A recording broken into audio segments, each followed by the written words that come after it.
La seducción de la Shejina.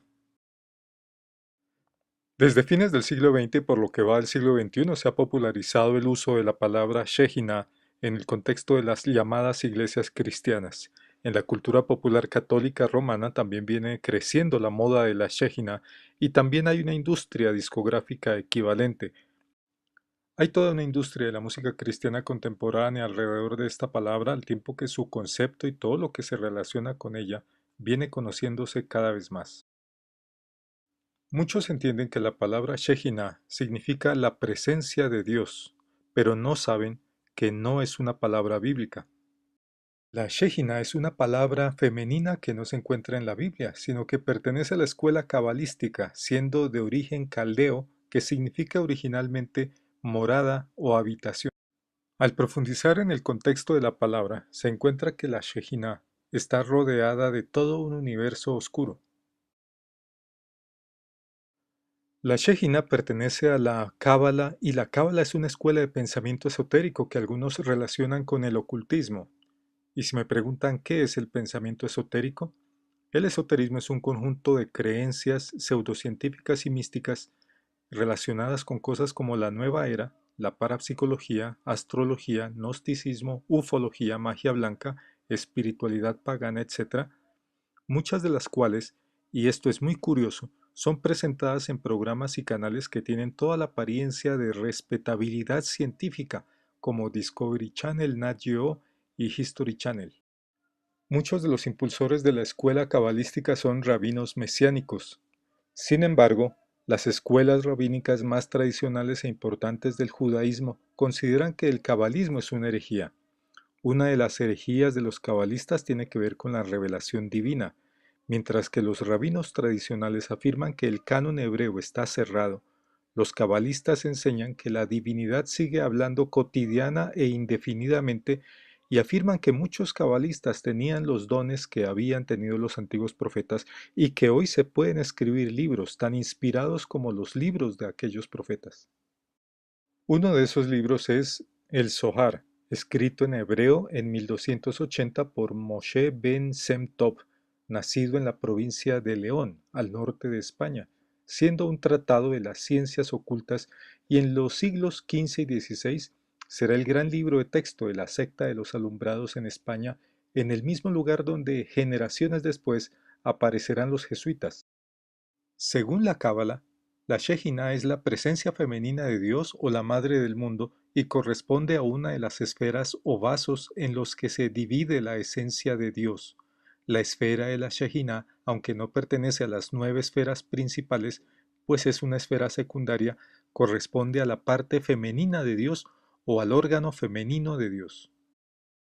Según la Cábala, hubo un momento en el que el ser de Dios se constriñó a sí mismo, se confundió y se dividió a sí mismo en dos partes, una buena y otra mala. Estos opuestos morales, bueno y malo, también se representan como opuestos de género, hombre y mujer. Muchos cabalistas definen a la Shejinah como el Espíritu Santo demoníaco. Una parte de Dios, la parte mala, de la cual saldría el Mesías, bajó al fondo del abismo y tomó la forma de serpiente sagrada. En otras escuelas de la Cábala se habla de dos serpientes, cada una refiriéndose a un Mesías. El Mesías bueno, según la Cábala, es aquel que solo salvará a los judíos, no a los goyim, es decir, los gentiles, pues estos no tienen alma. Actualmente la cultura popular católica experimenta la moda de la Shejinah, la cual se identifica con la Virgen María, la cual también incluye una industria musical, como en las iglesias cristianas, pero esto está muy lejos de ser algo novedoso. La influencia de la Cábala fue tan grande en el norte de España durante el siglo XIII que se creó una Cábala cristiana. Fue notable la aparición de templos cristianos ornamentados con la estrella de David en Lérida, Toledo y Sevilla, en donde años después saldrían los jesuitas. Aunque la estrella de David es muy famosa en la narrativa popular y comercial de los occidentales, las escuelas rabínicas más tradicionales no la aceptan como un símbolo del judaísmo. La cábala experimentó una edad de oro en el siglo XV por la influencia de la Academia de Florencia, creada por Lorenzo de Medici, miembro de la muy poderosa casa banquera italiana, llamados los banqueros del papado, de la cual también salieron varios papas. La cábala cristiana consistía sobre todo en el renacimiento de la antigua gnosis egipcia. Lance S. Owens, en su libro José Smith y la cábala, la conexión oculta, afirma que la preservación de la gnosis se debió gracias a la escuela cabalista y está relacionada con el culto al arcángel Miguel y la Virgen María y a las nuevas interpretaciones cristológicas y antropológicas. En la cristología de la cábala cristiana, Cristo ya no es el único y absoluto redentor, sino que viene a compartir su oficio redentor con María y con los ángeles. Y en la nueva antropología, el hombre se encuentra en el centro del universo y posee la chispa de la divinidad, por lo que puede ser lo que quiera ser. Los más grandes cabalistas cristianos han sido jesuitas, por ejemplo el alquimista Benito Pereira, el egiptólogo Athanasius Kirche, Gaspar Schott, alumno y asistente de Kirche, entre otros. En su obra cabalística Devoción y Patrocinio de San Miguel, el jesuita Juan Eusebio de Nierenberg dice que el arcángel Miguel es vicedios y vicario de Dios, y menciona el libro cabalístico El Zohar como fuente de su discusión, afirmando que Miguel tiene la perfección de los 9 coros angélicos. Este número 9, que no es accidental para un cabalista, corresponde a las 9 esferas o vasos o nombres que surgen de la esfera principal de Dios en el Sefirot, llamado también árbol de la vida, que representa al ser de Dios. De hecho, Miguel es identificado con uno de los vasos o esferas de Dios, tal como se ve en la ilustración, dentro de esa ciencia tan importante para la cábala, que es la angeología. Es muy representativo que en el pontificado del jesuita Papa Francisco se haya inaugurado una estatua del Arcángel Miguel junto con Benedicto XVI en 2013. Francisco afirmó que los ángeles Miguel, Gabriel y Rafael tienen un papel importante en nuestro camino hacia la salvación. Hay un gran número de templos jesuitas alrededor del mundo, desde América hasta China, dedicados al Arcángel Miguel. En la cábala cristiana el más santo nombre de María es Shekinah, siendo la encarnación de Sofía, es decir, la sabiduría divina. En el nuevo catolicismo influenciado por la cábala a partir del siglo XIII, María es reina del cielo, madre de la iglesia y ascendió al cielo en cuerpo y alma. Según los modernos esoteristas, entre ellos el católico bávaro Rudolf Steiner, María viene a ser la encarnación de Sofía, la sabiduría divina, y es la continuadora de Isis. El culto mariano se ha desarrollado en el catolicismo después del Renacimiento, la aparición de los jesuitas y la Contrarreforma. Títulos como Reina del Cielo, Madre del Cielo, Corredentora, Medianera, etc., que se dan a María, no aparecieron durante la Edad Media, sino en la modernidad. El religioso dominico, cabalista cristiano y homosexual Pico de la Mirandola escribió en 1486 el libro De la dignidad del hombre, el cual es considerado el manifiesto del Renacimiento, en el que enseña que el ser humano es portador de una chispa inmortal y divina que no cayó con la caída del hombre en el Edén. En esta nueva visión, diferente de la tradición agustiniana, el hombre no está muerto en sus delitos y pecados, ni está en una incapacidad espiritual total. La opinión de Mirandola, adoptando las enseñanzas del hereje Pelagio, fueron seguidas en la teología jesuita, que afirma que la caída del hombre no fue total ni radical y que el hombre puede salvarse aún sin la ayuda de la gracia. El Renacimiento entronizó al hombre y a la razón humana como la medida de todas las cosas. La teosofía significa sabiduría de Dios y es una escuela de pensamiento esotérico más moderno nacido en el siglo XIX que intenta convertir a la cultura occidental al cabalismo. El esoterismo hace parte de la cosmovisión de grupos extraños y herméticos, es decir, sociedades secretas, como el rosacrucismo, gnosticismo, teosofía y un sector de la Compañía de Jesús o jesuitas. El esoterismo tiene un lado más oscuro aún, el cual está relacionado con la Ouija, el satanismo simbólico, el ocultismo, la espiritualidad wicana, que es una hechicería moderna o la resurrección del antiguo paganismo, y también la magia blanca. La esoterista, ocultista y medium ucraniana Elena Blavatsky, hija de un brujo, fundadora de la ciencia oculta de la teosofía, afirmaba que la cábala es una ciencia secreta. Con la ayuda de los medios de comunicación, la teosofía y la nueva era vienen realizando conquistas en la cultura popular desde fines del siglo XX. Madame Blavatsky comenta que la cábala realmente es mucho más anterior a la Edad Media y proviene de la magia de los antiguos caldeos, la cual fue aprendida por muchos judíos durante el exilio de Babilonia. Es posible que la referencia bíblica en Hechos 19:19 sobre los libros de brujería que eran traídos a los pies del apóstol Pablo para ser quemados se refiera a alguna secta al interior del judaísmo de Éfeso que practicaba artes mágicas caldeas. El texto bíblico dice: muchos de los que habían practicado la magia trajeron los libros y los quemaron delante de todos, y hecha la cuenta de su precio, hallaron que era 50,000 piezas de plata. Blavatsky pretende erigir la teosofía como maestra sobre la forma en que se debe entender la Biblia. Por ejemplo, dijo que la Cábala interpreta el sentido oculto de las escrituras, explicando su significado real.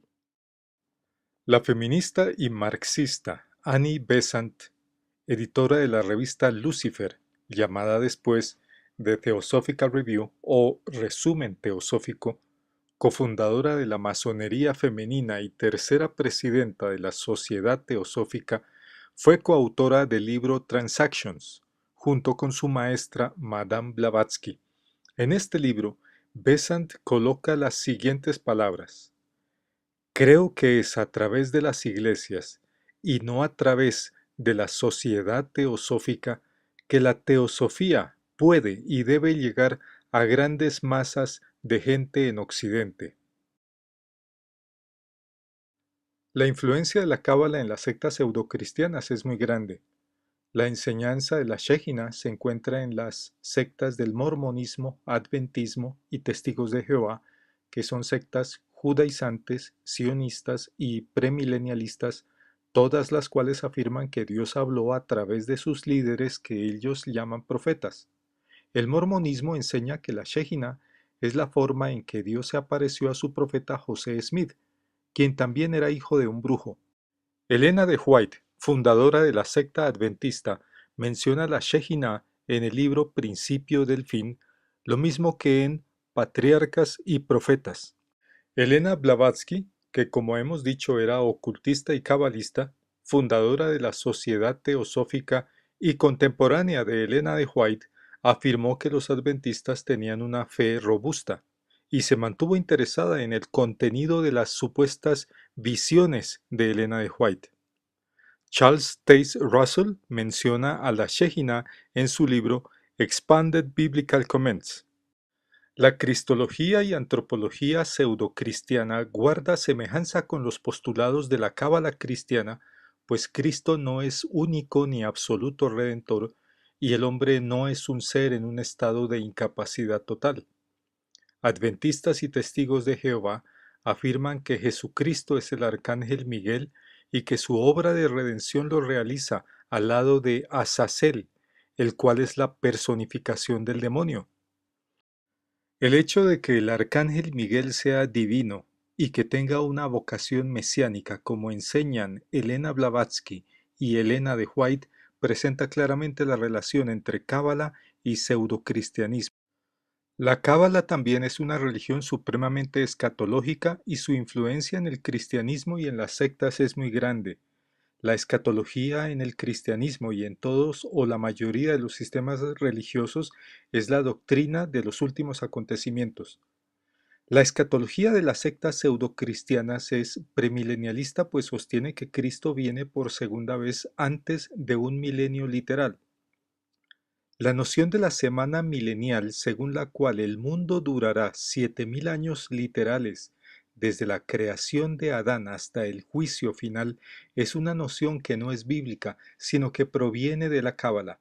La semana milenial terminará en un sábado milenial o un séptimo y último periodo de 1000 años literales, lo cual apareció primero en las sectas pseudocristianas, mormonas, adventistas, testigos de Jehová, etc., y luego en aquel sector de la iglesia evangélica, pentecostales y fundamentalistas, que está bajo el poder del dispensacionalismo.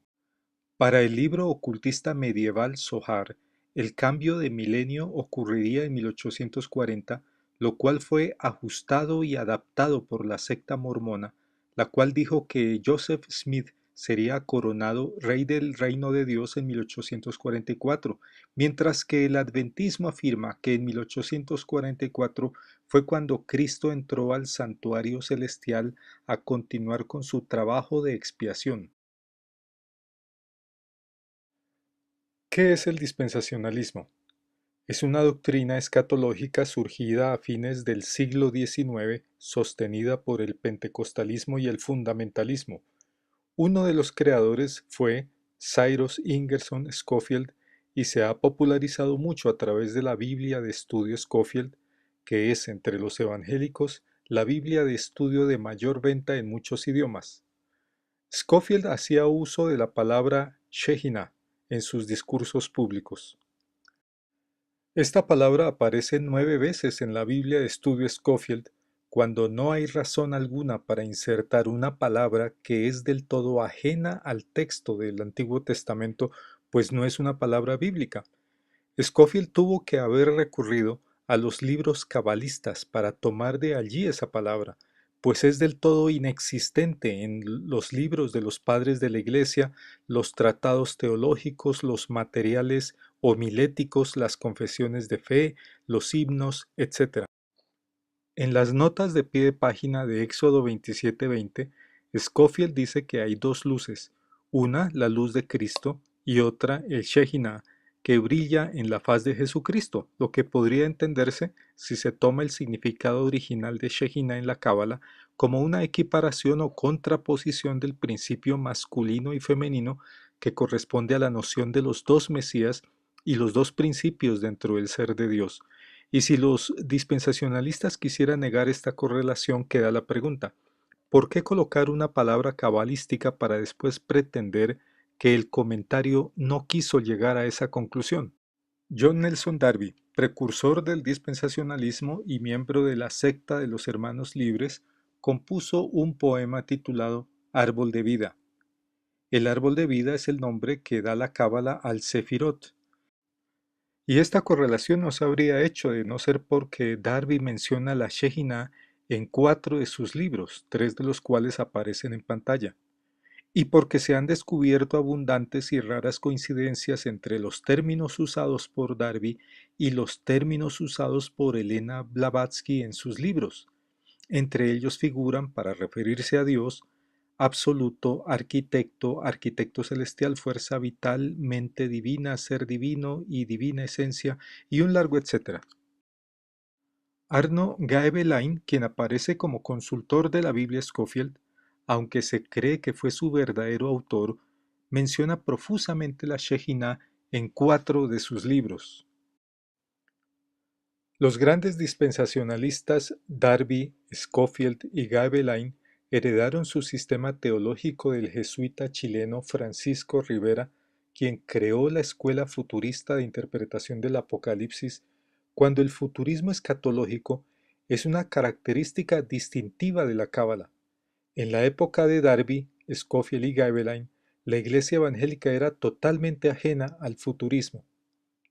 Rivera afirmó que el anticristo será un judío que reconstruirá el templo de Jerusalén, destruirá a Roma, será recibido por los judíos, asesinará a los dos testigos de Dios y conquistará al mundo entero.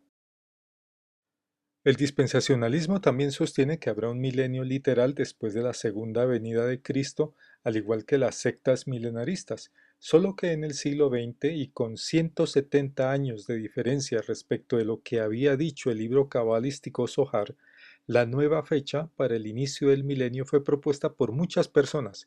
Hace algún tiempo se había hablado del año 2012.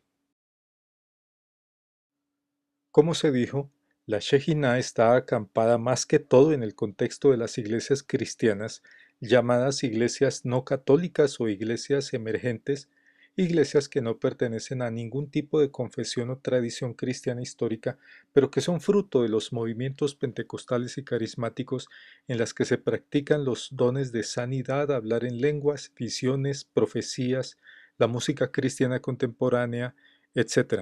Es el conglomerado de iglesias más controvertido, rodeado de escándalos y de prácticas y enseñanzas erráticas, y es uno de los que está siendo más influenciado por la noción del Shejinah, así como del mesianismo cristiano. Son muchos los ejemplos de los grandes teleevangelistas pentecostales carismáticos hablando sobre la Shejinah. Esta palabra es mencionada por el pentecostal unitario William Branham, quien negaba la Trinidad y también, al igual que Joseph Smith y Elena Blavatsky, era hijo de un brujo. Branham creía que el zodíaco y las pirámides de Egipto eran fuentes de revelación tanto como las Sagradas Escrituras.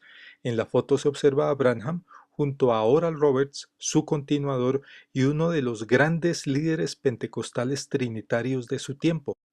La tumba de Branham en forma de pirámide es muy semejante al monumento memorial de Charles Russell, el fundador de los Testigos de Jehová. Brant Baker, el muy amanerado teleevangelista pentecostal y homosexual de closet, muerto de sida, fue el fundador de la comunidad pentecostal Shekhinah Fellowship en 1972. Baker manifestó haber tenido una experiencia y visión de la gloria de Dios Shekhinah, a la que también llamó bautismo del Espíritu Santo con la ayuda del pastor Chuck Smith. Chuck Smith es uno de los más grandes pentecostales y también uno de los más grandes dispensacionalistas de la historia, quien fue muy controvertido por decir que los mormones son hermanos en Cristo y quien también enseñó sobre el Shekhinah. Chuck Smith y los ministerios Shekhinah Fellowship y Calvary Chapel están relacionados con varios homosexuales de closet, entre los que sobresalen Paul Cain, considerado uno de los más grandes profetas pentecostales, Lonnie Frisbee y Brant Baker, habiendo estos dos muerto de sida. La Cábala y el pentecostalismo sostienen que la revelación especial de Dios está abierta, es decir, que hoy día Dios sigue hablando aparte de su palabra escrita. Al igual que los maestros cabalísticos, muchos pastores, teleevangelistas y feligreses pentecostales alegan haber recibido visiones, visitas angélicas, estados de éxtasis, unciones divinas, visitas al cielo, etc. Cuando Benny Hinn, durante un discurso, afirmó recibir una revelación sobre la Trinidad, llegando a decir, son 9 de ellos, probablemente esta no sea la afirmación caprichosa de un necio, sino que podría estar relacionada con la enseñanza cabalística, con las 9 esferas o vasos del Sefirot que componen la unidad de Dios según la Cábala. Sin embargo, muy seguramente muchos pensarán que se trata de una coincidencia. Charles Capps, cuyos libros son publicados y distribuidos por las editoriales carismáticas, enseñó que Adán fue un duplicado exacto de la especie de Dios, algo que enseña la Cábala cuando afirma que la imagen de Dios llamada Adán Kadmón es el primer hombre primordial y arquetípico, lo cual es diferente de la enseñanza bíblica de Adán como una criatura creada por Dios. Capps también dijo que estando en la cruz, el Hijo Inmaculado de Dios se convirtió en una serpiente para poder tragarse todo el mal. Esto es claramente una enseñanza cabalística la cual sostiene que el mal está dentro de Dios y que una parte de él, la parte mala de la cual saldría el Mesías, bajó al fondo del abismo y tomó la forma de serpiente sagrada. El teleevangelista Kenneth Copeland Dijo en una predicación que el Hijo de Dios tuvo que escabullirse, explicando que se alejaba o escondía del diablo, y la palabra usada para escabullirse en inglés fue snaking, un verbo que proviene de la palabra snake, que traduce culebra o serpiente. Así que el Hijo se arrastraba o serpenteaba cual serpiente. Muchos pueden pensar que también es una coincidencia, pero son demasiadas referencias a la cábala entre los millonarios y poderosos televangelistas como para que puedan pasar desapercibidas. A propósito de todo lo anterior y como un hecho sin precedentes, la palabra Shekinah está empezando a ser introducida en algunas Biblias modernas, por ahora solo en inglés, fenómeno que nunca había ocurrido en la historia, insertado en el mismo texto bíblico, en traducciones como TPT o JB, pero sobre todo en la Biblia amplificada AMB en 13 lugares. Sin embargo, no hay consenso entre las mismas Biblias en cuanto a los lugares en los que puede aparecer esta palabra.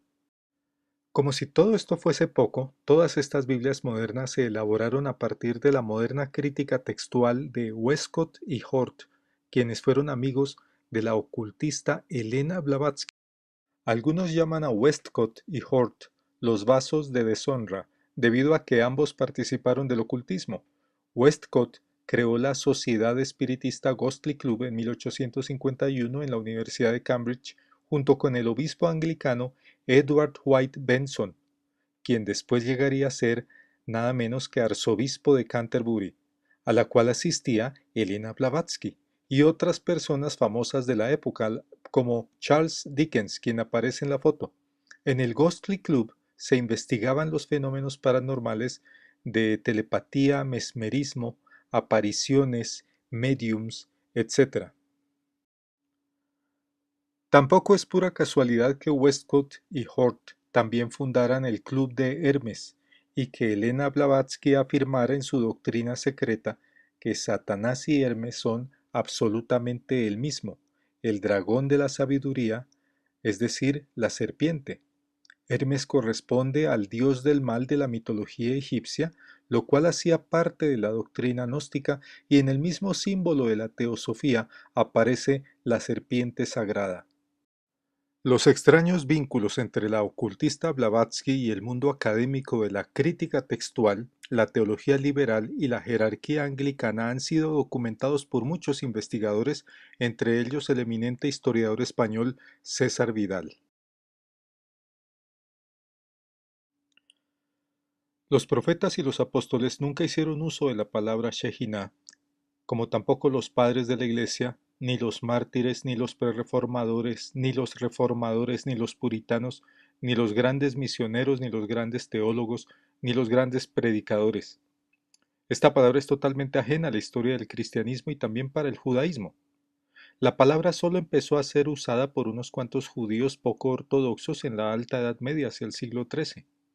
Para los cristianos verdaderos, cualquier palabra, aun cuando fuese hebrea, pero que no forme parte de la Biblia, no debe tener relación con sus convicciones ni con sus prácticas, pues el cristiano debe remitirse a la sola escritura, la sola revelación especial de Dios.